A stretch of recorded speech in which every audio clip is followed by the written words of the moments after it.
पिछले क्लास में हम लोग फंडामेंटल गेट्स के बारे में जानकारी लिए थे।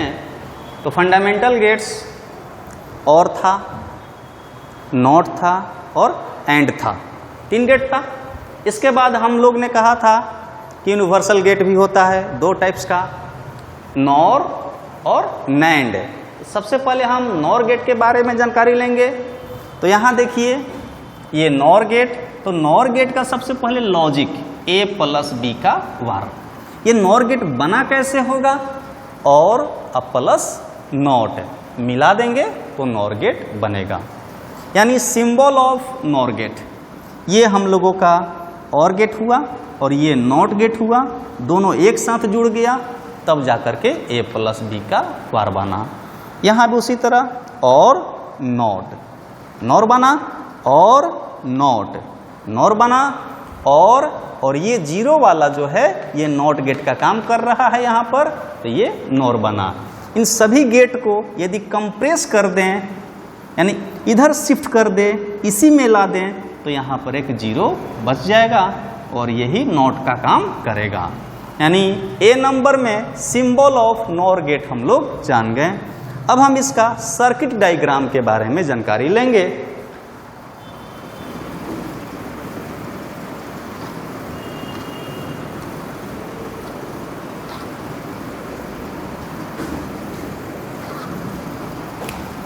डी नंबर सर्किट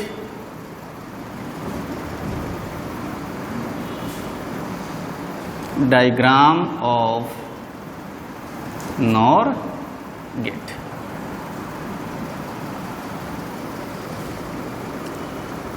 ये ऐसी सोर्स हो गया,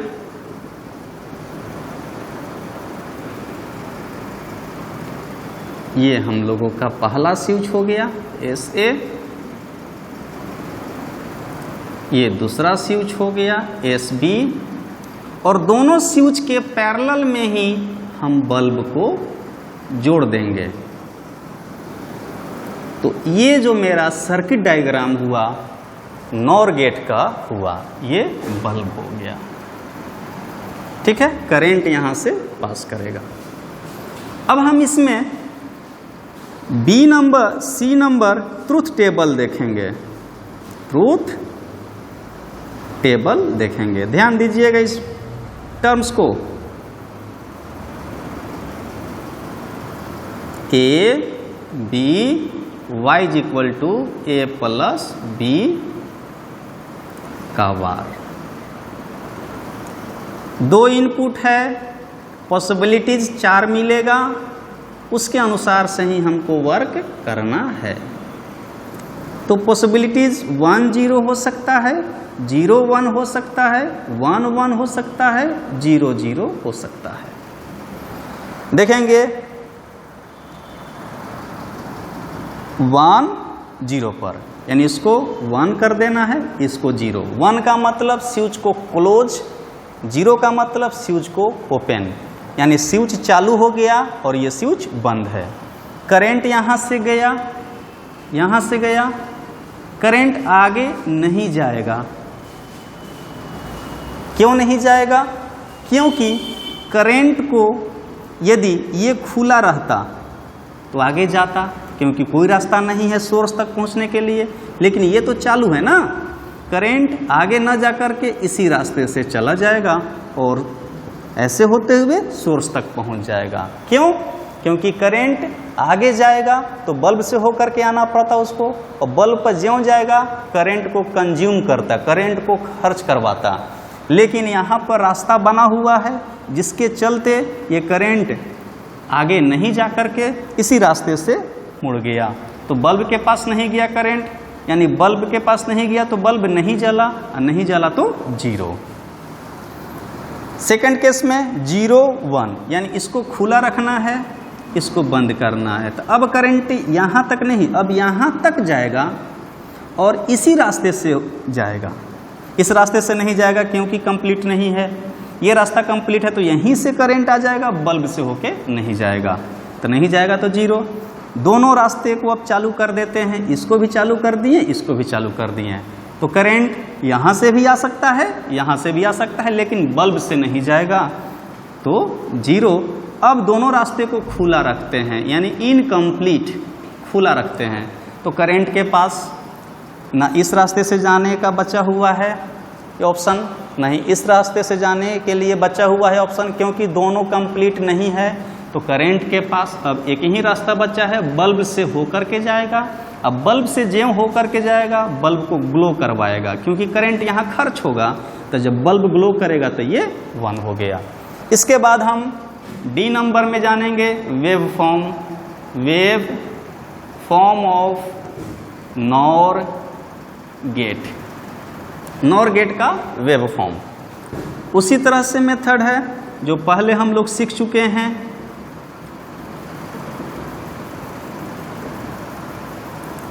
T1, T2, T3, T4, T5। ए के लिए 1 0 1 0 1 0 1 0। बी के लिए 0 1 1 0 0 1 1 0 एंड लास्ट वाई के लिए 0 0 0 1 0 0 0 1। इस तरह से हम लोगों का नॉर गेट भी कंप्लीट हुआ। अब हम नैंड गेट के बारे में चर्चा करेंगे।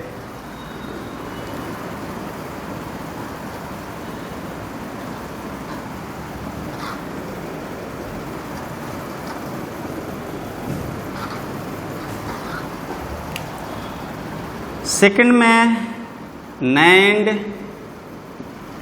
गेट, इसका जो लॉजिक होगा वो होगा A डॉट B का वार। तो नैंड गेट बना कैसे होगा, यानी नैंड गेट बना है एंड अ प्लस नॉट मिला दिए तो नैंड गेट बना। ठीक है। अब सिंबल ऑफ नैंड गेट, तो पहले यहाँ पर एंड गेट ये हो गया, इसके आगे नॉट गेट लगाना है तो नॉट गेट ये हो गया। इनपुट ए बी ये मेरा वाई हो गया, लेकिन ये वाई वार अर्थात ए डॉट बी का वार। ये हो गया एंड, ये हो गया नॉट, मिला दिए तो रिजल्ट बना ए डॉट बी का वार। कंप्लीट जो गेट कहलाएगा वो नैंड गेट कहलाएगा। और में सिंबल हो सकता है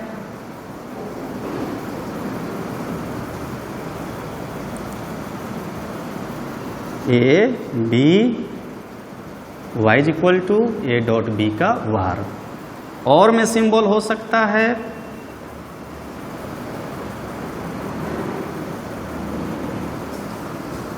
A B Y is equal to A dot B का वार।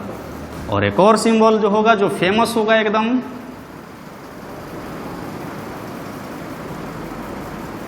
ए B Y is equal to A dot B का वार।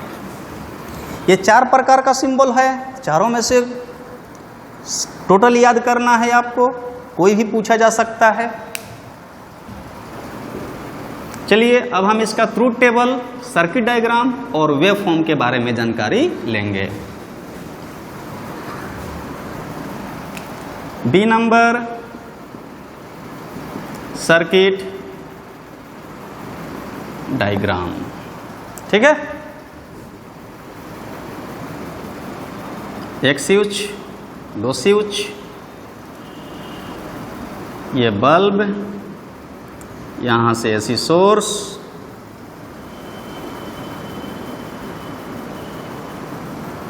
ठीक, सोर्स भी करंट आई गया,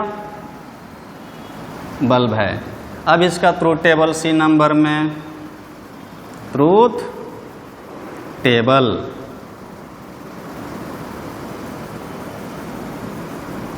ए B Y is equal to A dot B का वार। पॉसिबिलिटीज आप लोगों को मालूम है 1 0 0 1 1 1 0 0।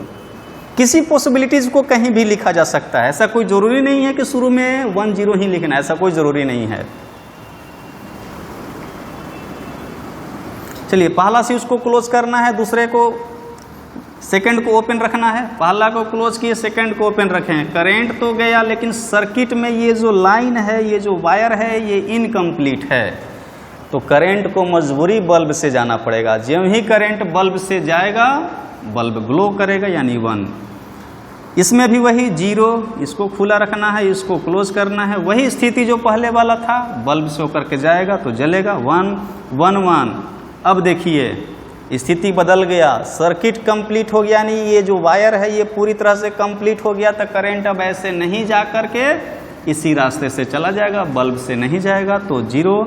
लेकिन जब लास्ट स्टेप में आएंगे, लास्ट केस में आएंगे, तो देखिए सर्किट दोनों स्विच को ओपन रखना है, तो ओपन रखेंगे बाबू, तो यहाँ से करंट को ये रास्ता नहीं मिलेगा, बल्ब वाला रास्ता ही मिलेगा, इसलिए बल्ब को जला देगा, इसलिए 1। अब इसका वेव फॉर्म के बारे में जानेंगे। Wave form of NAND gate, D number है, वही प्रोसेस, वही डायग्राम रहेगा, थोड़ा सा चेंजिंग होगा, इसमें ध्यान देंगे। T1 T2 T3 T4। चलिए एक T5 ले लेते हैं। A के लिए बात करेंगे 1 0 1 0 1 0 1 0। B के लिए बात करेंगे 0 1 1 0 0 1 1 0 एंड लास्ट 1 1 0 1। Y 1 1 0 1, ठीक है, Y बार यानी A.B का बार। इस तरह से हम लोगों का नैंड गेट जो है वो भी कंप्लीट हो गया। अब हम फंडामेंटल गेट और यूनिवर्सल गेट से रिलेटेड कुछ प्रॉब्लम सीखेंगे, जो कि एग्जाम में अक्सर पूछे जाते हैं। ये तो थ्योरेटिकल पार्ट्स है जो कि डिजिटल गेट का। अब थ्योरेटिकल पार्ट्स मेरा समाप्त हो गया है, अब हम न्यूमेरिकल पार्ट्स के बारे में जानकारी लेंगे।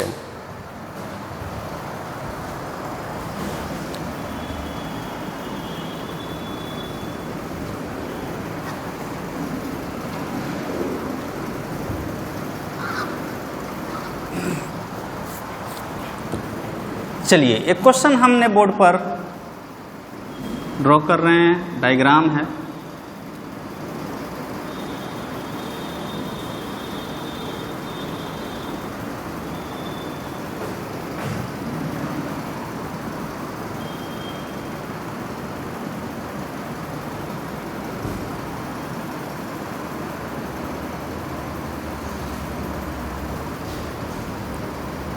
ए इनपुट, बी इनपुट और यहाँ पर वाई। सबसे पहले हम देखेंगे क्वेश्चन में ये करेंगे कि किस इनपुट पर आउटपुट क्या मिलता है। जैसे हमने आप लोगों को यहाँ पर इनपुट दे के रखा है ए बी और यहाँ वाई, जो कि वाई वो है। 2 इनपुट है तो पॉसिबिलिटीज 4 होगा मैक्सिमम। 1 0 0 1 1 1 0 0, ये 4 ही पॉसिबिलिटीज होगा 2 इनपुट में, इससे ज़्यादा नहीं होगा।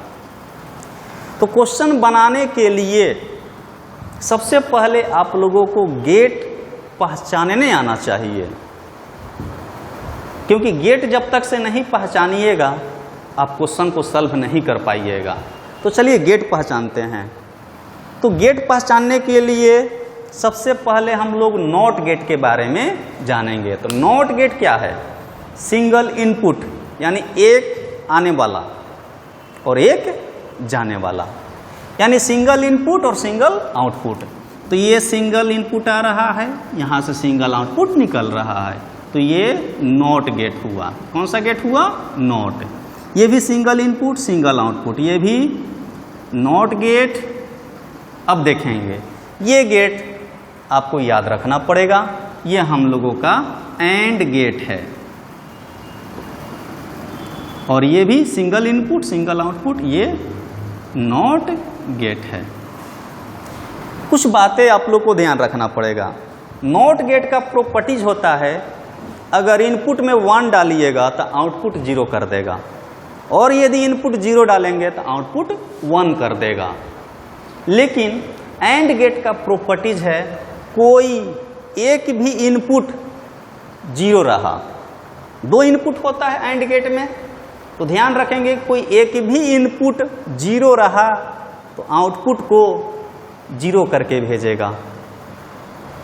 ये ध्यान रखिएगा इस बात को, कोई एक भी इनपुट 0 रहा तो आउटपुट को वो 0 करके ही भेजेगा, और ये तो नॉट गेट है ही, 0 का 1 कर देगा, 1 का 0 कर देगा। चलिए अब हम आते हैं अपने क्वेश्चन पर।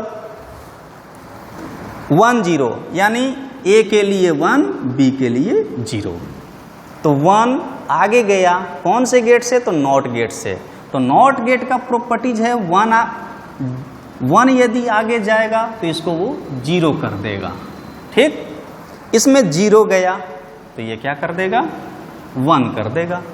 अब इस गेट में एक 0 गया और एक 1 गया, तो एंड गेट के बारे में बताए थे, कोई एक भी इनपुट यदि 0 रहा तो आउटपुट को वो 0 करेगा, ये 0 कर देगा। 0 है, नॉट लगा हुआ है तो ये 1 कर देगा। इस तरह से मेरा फाइनल रिजल्ट 1 मिला, तो 1 यहां लिख दिए हम। अब 0 और 1 पर इसको हटा लेंगे। अब सेकंड की बात करेंगे, सेकंड इनपुट की बात करेंगे। अब हम लोग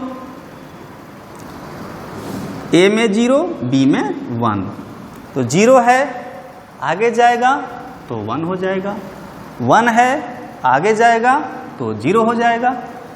यहाँ पर 1 आया, यहाँ पर 0 आया, पहले वाला ही बात रिपीट करने जा रहे हैं। एंड गेट का प्रॉपर्टीज है, कोई एक भी इनपुट 0 रहा तो आउटपुट में वो 0 कर देगा, यानी 0 आगे नॉट लगा हुआ है, 0 गया आगे जाकर के 1 कर देगा ये। अब हम थर्ड वाला पॉसिबिलिटीज देखेंगे। 1 1 पर आते हैं। चलिए 1 1 दोनों नोट है, 0 0, यहां भी 0 गया, यहां भी 0। जब एक 0 पर 0 भेजता था ये एंड गेट, अब तो दोनों 0 हो गया। ऑब्वियसली है कि ये 0 ही करेगा, आगे जाके 1 तो 1 हो गया, दोनों 0, ये भी 0, अब ये भी 0। देखते हैं क्या मिलने वाला है। डायरेक्ट आंसर के बारे में कहीं मत सोचिएगा, 1 बाई 1 करके स्टेप आप आगे बढ़िए।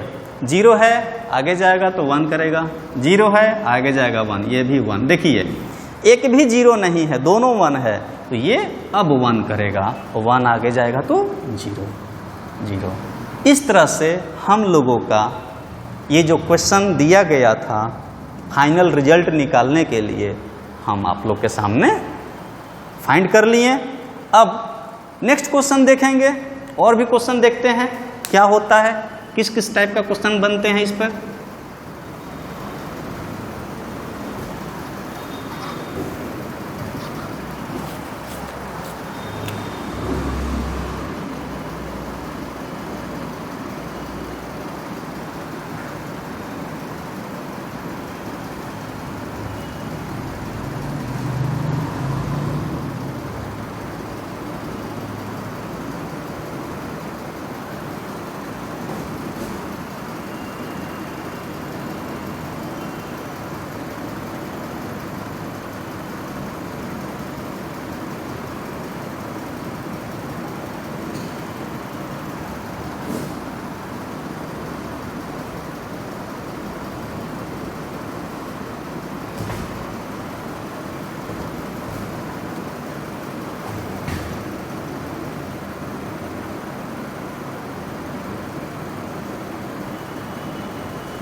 A B C, यहाँ पर हमने 3 इनपुट दे दिया है ना।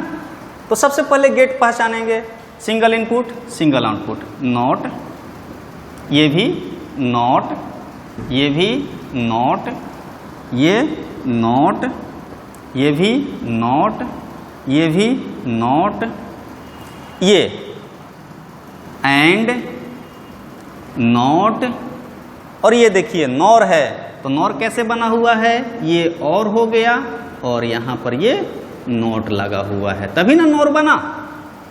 ये हम गेट पहचान लिए। अब गेट पहचानने के बाद इनपुट देंगे, आउटपुट आप लोगों को फाइंड करना होगा, ए बी सी और यहाँ पर वाई। चलिए 1 बाई 1 करके हम लोग सॉल्व करेंगे। 3 इनपुट है, ए बी सी इनपुट है, तो मैक्सिमम पॉसिबिलिटीज यहाँ पर 8 होगा। 8 टाइप का मैक्सिमम पॉसिबिलिटीज होगा। हम कुछ पॉसिबिलिटीज लेकर के चल रहे हैं। चलिए तीनों में 1 1 1 ले लेते हैं। ए बी सी तीनों के लिए इनपुट 1 ले लिए, 1 1 1। देखते हैं रिजल्ट क्या मिलता है। 1 आगे गया तो 0, 1 आगे गया 0, 1 आगे गया 0, 0 आगे गया 1, 0 आगे गया 1, फिर 1 आगे गया 0। कहाँ तक जाएगा? ये 0, ये 1। ये 0 कहाँ तक गया? तो यहाँ तक गया। 0 यहाँ तक ले गए इसको, बीच में कोई गेट नहीं है। देखिए एंड गेट है, हमने बोला था कोई एक भी 0 रहेगा तो रिजल्ट को ये 0 करेगा, यानी 0 भेज दिया। नॉट लगा हुआ है तो ये 1 कर देगा, यानी यहाँ से 1 आया। 1 0 और गेट है, याद रखिएगा इसका प्रॉपर्टीज। और गेट का प्रॉपर्टीज होता है कोई एक भी 1 रहेगा तो उसको वो 1 करेगा, अर्थात ये 1 बनाया। और नॉट गेट का प्रॉपर्टीज है 1। नॉट गेट का क्या प्रॉपर्टीज होता है? नॉट गेट का प्रॉपर्टीज यही ना होता है कि 1 रहेगा तो 0 कर देगा और 0 रहेगा तो 1 कर देगा। तो 1 मिला हमको, और गेट से नॉट लगा हुआ है, इसको 0 कर देगा, यानी यहाँ पर 0 आएगा। क्लियर? अब चलो 1 0 1 ये ले लिया। इस सबको हमको इरेज करना पड़ेगा पहले।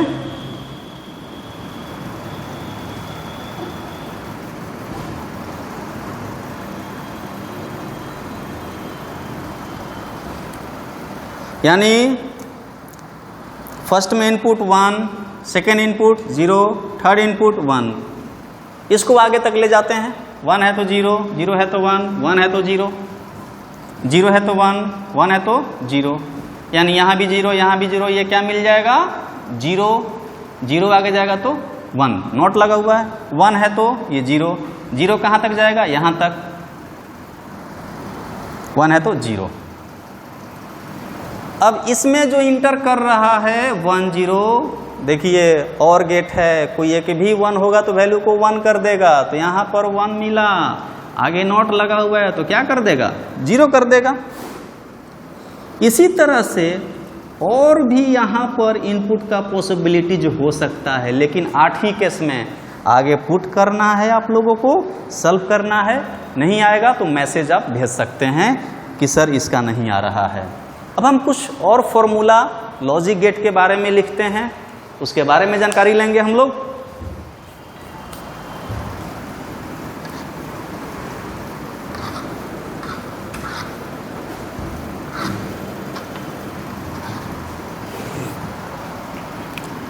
पहला formula A bar plus B bar पूरे का complete bar A dot B, मतलब एंड गेट।